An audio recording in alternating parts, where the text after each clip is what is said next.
ஷவுக்கு சங்கரை வந்து நம்ம சப்போர்ட் பண்ண முடியாது. அவர் செய்கிற எல்லா விஷயங்களும் நான் சப்போர்ட் பண்ண மாட்டேன். நீங்கள் வேறு முடிவெடுக்கலாம். அந்த மாதிரி ஜேர்னலிசம் நமக்கு தேவையில்லை. அவரும் டிஜிட்டல் மீடியா ஜேர்னலிஸ்ட் தான். ஆனால் நம்மளுடைய டிஜிட்டல் மீடியா ஜேர்னலிஸ்ட் இல்லை, அது வேற பிஸ்னஸ். அது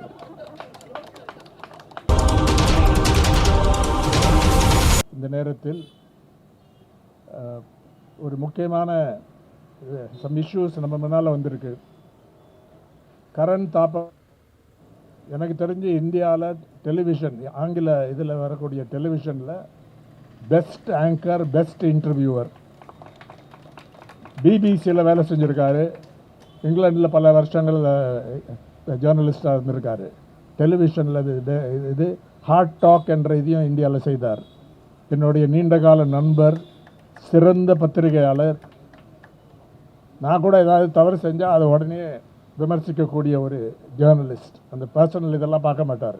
அந்த மாதிரி ஒரு ஜேர்னலிஸ்ட்டை இன்றைக்கி குறி வச்சுருக்காங்க. சித்தார்த் வரதராஜன் இன்னொரு சிறந்த பத்திரிகையாளர், பிரில்லியன்ட். ஹிந்து பத்திரிகையோட எடிட்டராக கூட கொஞ்சம் பிரீஃபாக இருந்தார். இப்போ வந்து அவரை அந்த டிஜிட்டல் மீடியாவில் சித்தார்த் வரதராஜன், எம்கே வேணு, சித்தார்த் பாட்டியா என்ற 3 பேர் founding editors, Seema Chishti என்றவங்க editor, சிறந்த முறையில் வயர் என்ற பத்திரிகையை நடத்திட்டுருக்காங்க. ஹிந்தியிலையும் வந்துட்டுருக்கு. நாங்கள் கூட அதை சப்போர்ட் பண்ணுறோம் பல முறைகளில். அவங்கள வந்து தாக்கனுடைய நோக்கம் என்ன? ஏதோ ஒரு 2 ஐட்டம்ஸ் வந்ததுனால இல்லை, கரண்ட் தாப்பர் ஏதோ சொல்லிட்டாருன்னு சொல்லி இவங்களுக்கு பெரிய ஆபத்து ஏற்பட்டதில்லை. டு சென்ட் அ மெசேஜ், எல்லாருக்கிட்டையும் ஒரு மெசேஜ். இவங்களையே நாங்கள் குறி வைத்து தாக்கினால் மீதி பேரெல்லாம் பயப்படுவாங்க என்ற அந்த நோக்கத்துடன், அந்த மோட்டிவுடன் செய்யக்கூடிய ஒரு தாக்குதல். மோசமான கேஸ் என்பதுக்கு இதுதான் ஒரு எக்ஸாம்பிள். இந்த சுப்ரீம் கோர்ட் மேலே எனக்கு ஒரு டிசப்பாயின்மெண்ட் இருக்குது. அரெஸ்ட் பண்ணக்கூடாதுன்னு சொன்னது நல்லது, அது எல்லா இதுலேயும் பல இதில் வரும். ஆனால் நீங்கள் போய் இந்த பொய் கேஸ் மேலே போய் நீங்கள் வந்து கோஆப்ரேட் பண்ணணும், சம்மன்ஸை இது பண்ணி என்று சொல்கிறத சரியான பத்திரிகை சுதந்திரத்துக்கும் பேச்சு சுதந்திரத்துக்கும் போதுமான பாதுகாப்பு தரக்கூடிய ஒரு தீர்ப்பு என்று நான் இன்டர்வியூ ஆர்டர் இருந்தால் நான் நம்பவில்லை. உச்ச நீதிமன்றத்தில் இன்னும் நம்ம எதிர்பார்க்குறோம். சில சிறந்த நீதிபதிகள் இருக்காங்க, ஹைகோர்ட்ஸ்லேயும் பல பேர் இருக்காங்க. பல முறை ஜேர்னலிஸ்ட் இது போகும்போது அவங்க இப்போ ப்ரொடெக்ஷன் கொடுக்குறாங்க, சப்போர்ட்டும் வருது. என் நண்பர் நக்கீரன் கோபால் அவர்கள் மேலே அவரை விட கேஸ் ஃபேஸ் பண்ணவர் இல்லைன்னு சொல்லியிருக்காங்க. அது உண்மை. தைரியமான ஒரு சுதந்திரமான ஒரு எடிட்டர், பப்ளிஷர். அவருடைய டிசைன் எக்ஸ்பர்ட் அதில் தான் ஆரம்பித்தார். தைரியமாக செயல்படுவார். அவர் மேலே போட்ட கேஸ் மாதிரி எனக்கு தெரிஞ்சு இந்தியாவில் திலக்குக்கு பிறகு காந்தி அவர்கள், மகாத்மா காந்தி அவர்கள் பிறகு இது எமர்ஜென்சியை விட்டுருங்க, ஃபேஸ் பண்ணக்கூடிய இது எனக்கு தெரியல. தமிழ்நாட்டில் ஒரு சிறந்த தைரியமான ஒரு பத்திரிகையாளர். சில நேரம் அவருக்கு கூட நல்ல தீர்ப்பு கிடச்சிருக்கு. எனக்கு என்ன ஞாபகம் இருக்குன்னா 124 ஒரு மேஜிஸ்ட்ரேட் கோர்ட்டில் வந்து நான் அன்றைக்கி மார்னிங் தான் அன்றைக்கி இருக்கிற ஒரு கவர்னர், இன்றைக்கி இருக்கிற இந்த மோசமான கவர்னர் இல்லை, அதுக்கு முன்னால் இருந்த கவர்னர், அவர் மேலேயும் விமர்சனம் இருந்தது. ஆனால் அவர் கொஞ்சம் பெட்டர் என்று சொல்லலாம், எல்லாம் ஒத்துப்பாங்க. அவர் மேலே ஒரு கேஸ் போட்டாங்க இந்த இருக்கக்கூடிய அதிகாரிகள். அப்போது இதை நான் அதிகமாக டீட்டெயில்ஸ் போக தேவையில்லை. ஆனால் அந்த மேஜிஸ்ட்ரேட் கோர்ட்டுக்கு போகும்போது முதல்ல அது கவர்மெண்ட் சார்பில் அன்றைக்கி அதிமுக கவர்மெண்ட் ஹைகோர்ட்டில் எடுத்துகிட்டு போகும்போது முதல்ல ஆனந்த் வெங்கடேஷ் என்ற நீதி அரசர் அன்றைக்கி வந்து முதல்ல அது எப்படி அது விடலாம் அப்படின்னு சொல்லி போகும்போது, ரெண்டாவது வந்து தீர்ப்பு வரும்போது கம்ப்ளீட்டாக மாறிட்டார். ஆனால் அதை நான் சொல்ல வரல, பாதுகாப்பு கிடச்சிது அந்த இதில். அதுக்கப்புறம் வேறு விஷயம், அதை சொல்லலான்னு பார்க்குறேன். நான் வந்து தொடர்பாக அந்த கவர்னரோட பேச்சுவார்த்தை நடந்து அவர் பிரேக்ஃபாஸ்ட்டு கூப்பிடுவார். அதெல்லாம் இது பண்ணி அவர் வந்து கடைசியில் ஒரு சமரசம் பண்ணிடலாம், ஒரு செட்டில்மெண்ட் செய்தலாம் கோபாலை. எப்படியாவது நீங்கள் நக்கீரன் கோபாலை ராஜ்பவனுக்கு கூப்பிட்டு டீ அருந்த வரணும். அப்போ தான் தமாஷா ஆரம்பிச்சது. ஸோ அவர் சொன்னார், நான் எதையும் விமர்சனம் பண்ண மாட்டேன், பொலைட்டாக டீ பண்ணி அவரோட எனக்கு அவரை மீட் பண்ண எனக்கு ஆர்வமாக இருக்குது அப்படின்னு கவர்னர் சொன்னார் என்கிட்ட. கோபால் எங்க தலைமறைவு 10 நாளுக்கு எனக்கே கிடைக்கல. ஃபோனில் பண்ணால் டூர் பண்ணுறாருமாங்க, இல்லை ஏதோ ஃபேமிலி ஃபங்க்ஷனில் இருக்காருன்னு சொல்லுவாங்க. கிடைக்கவே இல்லை 10 நாள். அந்த இதில் போலீஸை பயந்து தலைமறைவு இல்லை, கோர்ட் சம்மன்ஸ் பயந்து இது இல்லை, டீயை பயந்து, ராஜ்பவனுடைய டீயை பயந்து கடைசியில் அந்த விஷயத்தை தீர்த்துட்டோம். இன்னொருத்தரை கூப்பிட்டு போய் டீ அருந்தி நல்ல இந்த கேஸை கூட ஃபைனல் செட்டில்மெண்ட் முடிஞ்சுது.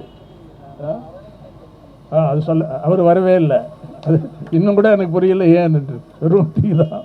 எனிவே, பட் சீரியஸாக சொல்லும்போது தான் இன்றைக்கி ஒரு பெரிய தாக்குதல் நடக்கிறது. இவங்க மேலே மட்டும் இல்லை, அதுக்கு முன்னால் நியூஸ் கிளிக் என்ற ஒரு டிஜிட்டல் மீடியா ஆர்கனைசேஷன் மேலே பயங்கரமான வழக்கு. பிரபீர் புர்காஸ் ஜெயிலில் வச்சு, அப்புறம் அந்த ப்ரொசீஜரை ஏதோ மடத்தனமாக பண்ணதுனால அவங்க ரிலீஸ் ஆகிட்டார், பெயிலில் இருக்கார் இப்போது. இந்த இதில் அந்த கேஸ் ஒன்றும் ப்ரோக்ரஸ் ஆனதாக தெரியல. அவங்க இன்னொரு பொய் வழக்கு. இதை விட மோசமான விஷயங்கள்லாம் நடந்திருக்கு. நான் எமர்ஜென்சியை சந்தித்திருக்கேன். அப்போ இருக்கும்போது டோட்டல் சென்சர்ஷிப் அன்றைக்கி அநியாயம் நடந்தது. ஆனால் இந்த புது இதில் ஒரு கம்யூனல் வெறி, அதை வச்சு இவங்க நடக்கக்கூடிய அடக்குமுறை, வேரியஸ் ட்ரிக்ஸ் செய்கிறத இன்றைக்கி போதுமான அளவுக்கு எதிர்ப்பு இல்லை.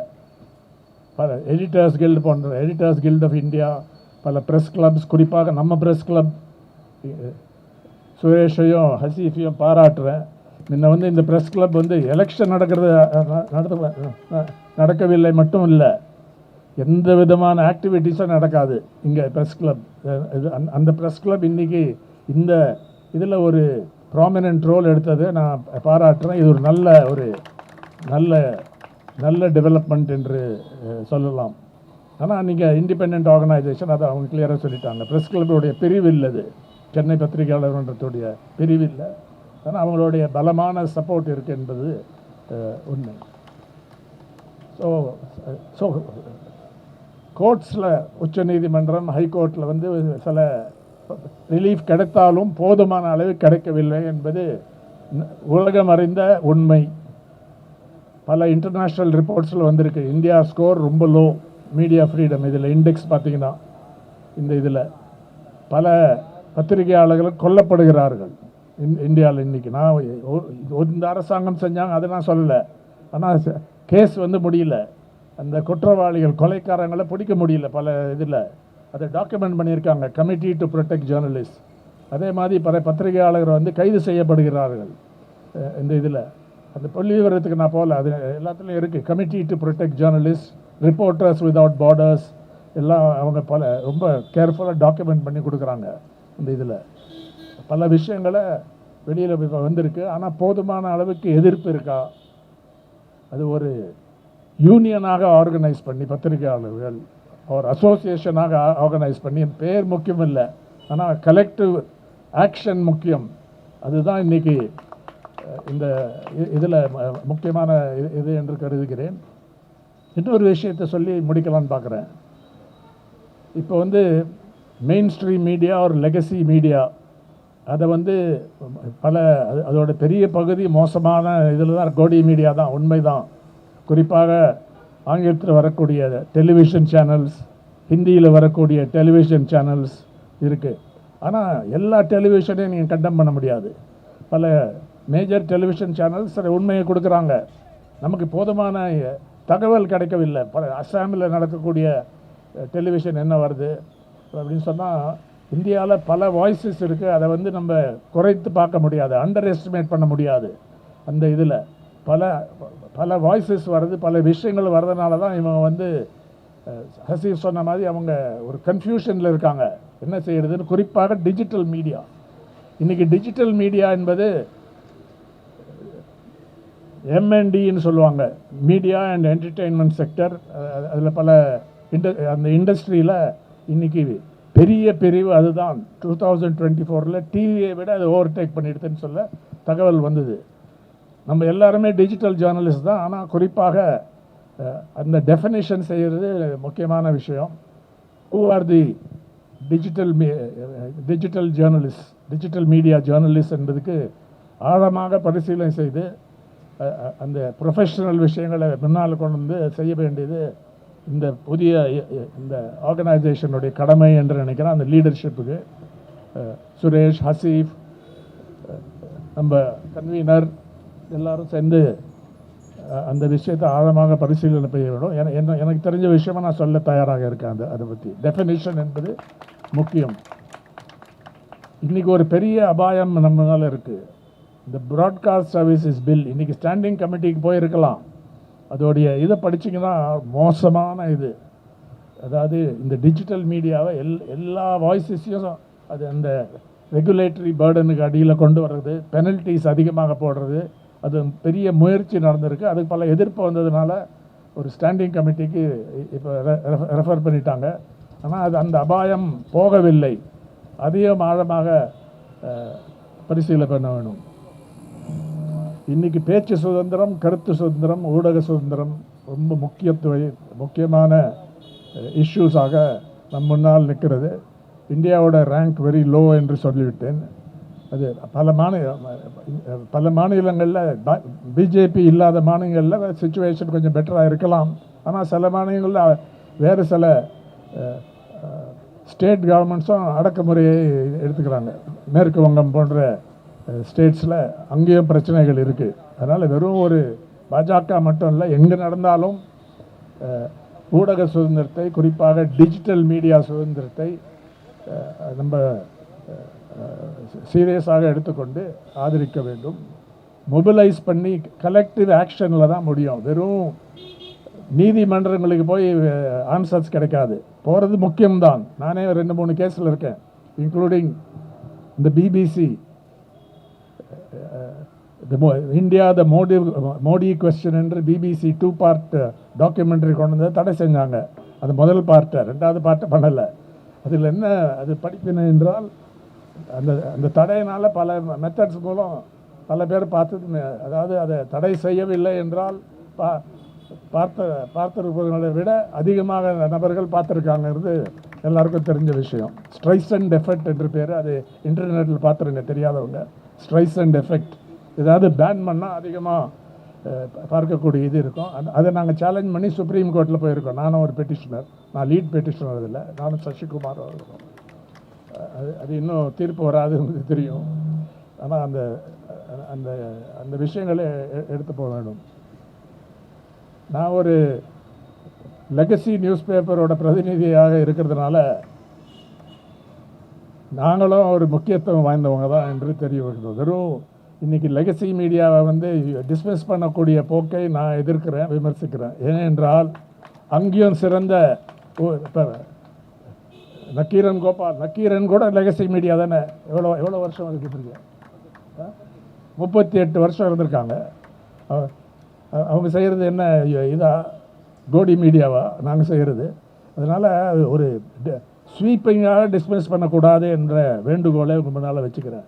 அங்கேயும் டிஜிட்டல் ஜேர்னலிஸ்ட் இருக்காங்க. அங்கே சில ப்ரெஷர்ஸ் இருக்கலாம். அட்வர்டைஸ்மெண்ட் கொடுக்க மாட்டேன்னு அந்த ப்ரெஷர் வரும். செல்ஃப் சென்சர்ஷிப் இருக்குது. ஜேர்னலிஸ்ட் சரி நன்றாக செயல்பட வேண்டும் என்று விரும்பினாலும் அங்கே செயல்பட முடியாத சூழ்நிலை ஏற்படலாம். அதெல்லாம் உண்மைதான். ஆனால் அவங்களை எக்ஸ்க்ளூட் பண்ணிட்டா இயக்கம் வீக்கன் ஆகிடும்ன்றது தான் என்னுடைய ஆழமான கருத்து. அதனால தான் எடிட்டர்ஸ் கில்ட் அவங்க மெயினாக லெகசி மீடியாவை சப்போர்ட் பண்ணக்கூடியவங்க தான். இருந்தாலும் இன்றைக்கி இருக்கக்கூடிய எடிட்டர்ஸ் கில்டோட தலைவர் என் நண்பர் அனந்த்நாத், கேரவன் பத்திரிகை அந்த ஓனர் எடிட்டர் சிறந்த முறையில் அது நடத்திட்டு வராங்க, குரல் கொடுக்குறாங்க. ஆனால் இன்னும் ஜேர்னலிஸ்ட்டை திரட்டி ஃபைனலாக இந்த அவங்க சொல்லுவாங்க டிஸ்இன்ஃபர்மேஷன், மிஸ்இன்ஃபர்மேஷனுக்கு எதிராக என்ன சொல்கிறீங்கன்னு சொல்லி. அது வேறு செமினாரே வைக்கலாம், நீங்களே வைக்கலாம். அது ஒரு நாள். டிஸ்இன்ஃபர்மேஷன் என்றால் வேணுமென்றே விஷமத்தனமான பொய்யான விஷயங்களை கொடுக்கறது, வெளியில் பரப்புறது. மிஸ்இன்ஃபர்மேஷன் என்றால் ஒரு ஆனஸ்டாக தவறு செய்கிறது, அதை திருத்தி கொள்ளலாம். ஆனால் டிஸ்இன்ஃபர்மேஷன், இப்போ ஷவுக்கு சங்கரை நம்ம சப்போர்ட் பண்ண முடியாது. அவர் செய்கிற எல்லா விஷயங்களும். நான் சப்போர்ட் பண்ண மாட்டேன், நீங்கள் வேறு முடிவெடுக்கலாம். அந்த மாதிரி ஜேர்னலிசம் நமக்கு தேவையில்லை. அவரும் டிஜிட்டல் மீடியா தான், டிஜிட்டல் மீடியா ஜேர்னலிஸ்ட் தான். ஆனால் நம்மளுடைய டிஜிட்டல் மீடியா ஜேர்னலிஸ்ட் இல்லை, அது வேறு பிஸ்னஸ் அது. அதனால் அந்த விஷயங்களையும் கொஞ்சம் கேர்ஃபுல்லாக பார்த்து உறுப்பினர்களை பிக் வேல சேர்க்க வேண்டும். ஓப்பன் ஹவுஸ் இருக்கிறது முக்கியம். அதுக்கு சென்னை பத்திரிகையாளர் இது ஒரு நல்ல எடுத்துக்காட்டு. எப்படின்னா 25 வருஷம் தேர்தல் நடக்கலை. ஆனால் தேர்தலில் வந்து எந்த தேர்தலும் எனக்கு தெரிஞ்சு 91.27% வந்து ஓட் பண்ணாங்க. அவங்களெல்லாம் சேர்க்கலாம்ல நீங்கள். அதில் most of them will be digital journalist. ஒரு பெரிய பகுதி இருக்கும். அவங்களெல்லாம் சேர்க்கலாம்ல. ஆனால் நாளைக்கு ஈஸியாக சேர்க்க முடியாது. ஏன்னா அந்த மாதிரி ஒரு நெருக்கடி வரும்போது தான், ஒரு சவால் வரும்போது தான் அவங்க ஸ்ட்ராங்காக வருவாங்களே தவிர, இல்லைன்னா அவங்க வந்து சும்மா they'll sit in their chair and do nothing. அதை விடக்கூடாது. அதை போய் அந்த மாதிரி அவங்களெல்லாம் கொண்டு வந்து சேர்த்து உண்மையான டிஜிட்டல் மீடியா ஜேர்னலிஸ்டாக இருந்தால் அவங்கள சேர்த்து இதை பலப்படுத்த வேண்டும். இதுக்கு என்னுடைய ஆதரவு. நானும் ஒரு டிஜிட்டல் மீடியா ஜேர்னலிஸ்ட் தான்.